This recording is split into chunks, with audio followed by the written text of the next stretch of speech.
నమస్తే సనాతన ధర్మ ప్రేక్షకులకి స్వాగతం. మనతో పాటుగా ప్రత్యంగిరి అమ్మవారి ఉపాసకులు శ్రీ రాఘవేంద్ర శర్మ గారు ఉన్నారు. ఆయనతో మాట్లాడదాం. నమస్తే అండి. నమస్తే. చాలా మందికి జాతకాలు చూపిస్తూ ఉంటారు, పెళ్లిళ్ళు కాలేదని రకరకాలుగా. అందులో జాతకంలో కుజదోషం అని అంటూ ఉంటారు. కుజదోషం అంటే ఏంటి అసలు, దానివల్ల అంటే జరిగే నష్టాలు ఏంటి, దాన్ని ఎలా మనం అసలు చూసుకోవచ్చు, అంటే ఏ విధంగా కుజదోషం ఎఫెక్ట్ ఇస్తుంది లైఫ్ లో, అసలు అది ఎలా పోగొట్టుకోవచ్చు అంటారు? శ్రీమాత్రే నమః. చాలా మంచి ప్రశ్న అడిగారు. కుజదోషము అనగా ఏమిటి? కుజ భగవానుడు మన నవగ్రహాలలో మూడో భగవానుడు కుజుడు. ఈయనకు 3 పేర్లు ఉన్నాయి. అంగారకుడు అంటారు, కుజుడు అంటారు, మంగళకారకుడు అంటారు. అంటే అమంగళాలు తొలిపే మంగళకరమైన శుభ ఫలితాలు ఇవ్వాలన్న జాతకరీత్యలో వివాహం ఆలస్యం జరగడానికి, అంటే ఇక్కడ వివాహం కుజుడు లగ్నం నుండి కానీ చంద్రుడి నుండి కానీ శుక్రుడి నుండి కానీ మనం లెక్కించుకున్నట్టయితే 2, 4, 7, 8వ స్థానంలో కుజ భగవానుడు ఆ ఒక లగ్నం స్థానం నుంచి ఉంటే వాటిని మనం కుజగ్రహంలో కిందికి కన్వర్ట్ చేస్తాం. ఇలా ఉన్న జాతకులు వాళ్ళకు వివాహం చాలా ఆటంకం జరుగుతూ ఉంటుంది. వాళ్ళు ఏమి చేస్తే బాగుంటుందంటే, సాధ్యమైతే ఎక్కడైతే కుజ భగవానుడు పుట్టాడు, కుజ భగవానుడు పుట్టిన స్థలం కూడా ఉంది మనం.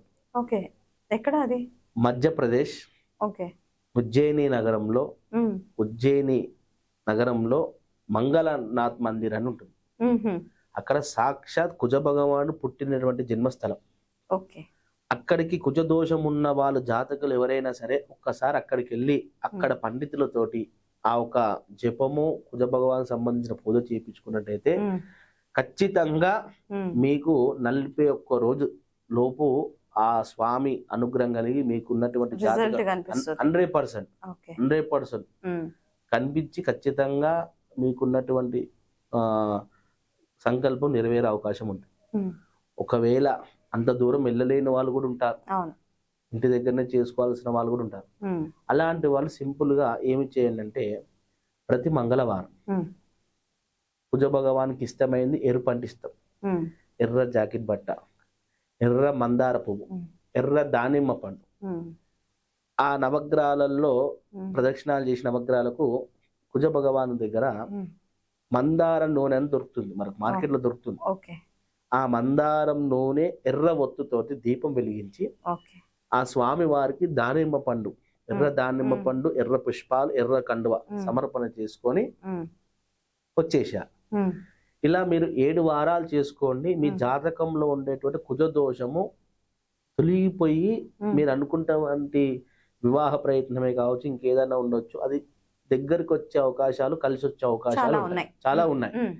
ఇదే కాకుండా జాతక రీత్యలో ఉన్నట్టు కుజుడు ఉన్నటువంటి దాని వల్ల వివాహం కోసం చేసేటువంటి ప్రయత్నంలో అమ్మాయిలు అయితేనేమో వరపాశుపతం చేపించుకోవాలి, అబ్బాయిలు అయితేనేమో కన్యాపాశుపతం.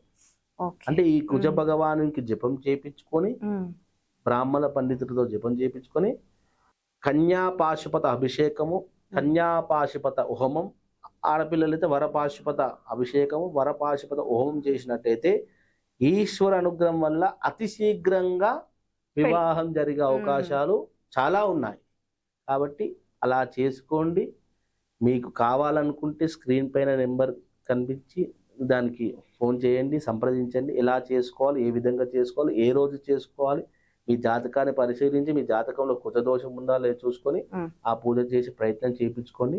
ఖచ్చితంగా స్వామి అనుగ్రహం కలిగి మీకు ఉన్నటువంటి కోరికలు నెరవేరే అవకాశాలు ఉన్నాయి.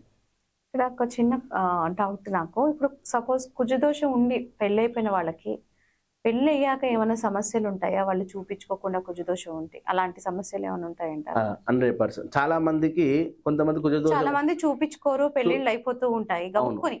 ఆ తర్వాత వాళ్ళకి ఏమైనా సమస్యలు రావడం కానీ అలాంటివి ఏమన్నా? ఇలా గబుక్కున పెళ్ళి అంటే తెలిసిన వాళ్ళు అవుతూనే, మన దగ్గర వాళ్ళు బంధువులు అవుతూనే ఇవన్నీ ఏం చూపించుకోకుండా ఆల్రెడీ అబ్బాయి మావాడే అమ్మాయి మావాడే అని చెప్పేసి వివాహం చేస్తుంటారు. ఇవన్నీ దోషాలు ఏమి అడ్డు ఉండవు.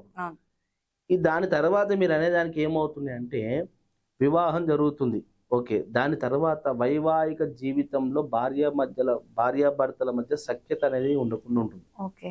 ఇష్యూస్ వస్తాయి. ఏదో ఒకటి కారణాలు అవుతుంటాయి. ఉమ్, ఏదో ఒక కారణం ఏదో ఒకటి వెంబడుతుండే, అంటే అలా వివాహం జరిగిన వాళ్ళు జాతకంలో కొంచెం దోషం ఉన్నా కూడా ఖచ్చితంగా ఇది పరిహారం చేయించుకోవాల్సింది. అయితే ఆ టైంలో అయినా వీళ్ళు చేసుకోవచ్చు. ఎందుకోసం అంటే అలా చేయించుకోకుండా తెలియక చేసుకున్నారు, కానీ ఈ ఏదో ఇష్యూస్ అవుతుంటాయి. అన్యోన్య దాంపత్య జీవితంలో ఏదో ఒక రకంగా ఇబ్బందులు వస్తుంటాయి. అప్పుడు ఎందుకోసం జరుగుతుంది అన్నప్పుడు ఇక్కడ పండితుల దగ్గరికి వెళ్ళి చూసుకుంటే మీ జాతకంలో ఈ దోషం ఉంది అని తెలిసింది అనుకోండి, అప్పుడు ఏం చేయాలి? ఆల్రెడీ కుజ దోషం అంటే వివాహమే కాదనుకుంటాం, కానీ ఇది ముందే తెలిసిన మ్యారేజ్, తెలిసిన సంబంధాలు చేసుకున్న వాళ్ళు ఉంటారు కాబట్టి అప్పుడు జరిగేటువంటి ఇబ్బంది బాధపడకుండా ఆ టైంలో కూడా చేసుకోవచ్చు. చేసుకున్నా కూడా దోషాలు ఏమైనా ఉన్నా తొలగిపోయి సఖ్యత భార్యాభర్తలు మంచిగా ఉండే అవకాశాలు ఉంటాయి. ఓకే. థ్యాంక్ యూ అండి. Thank you.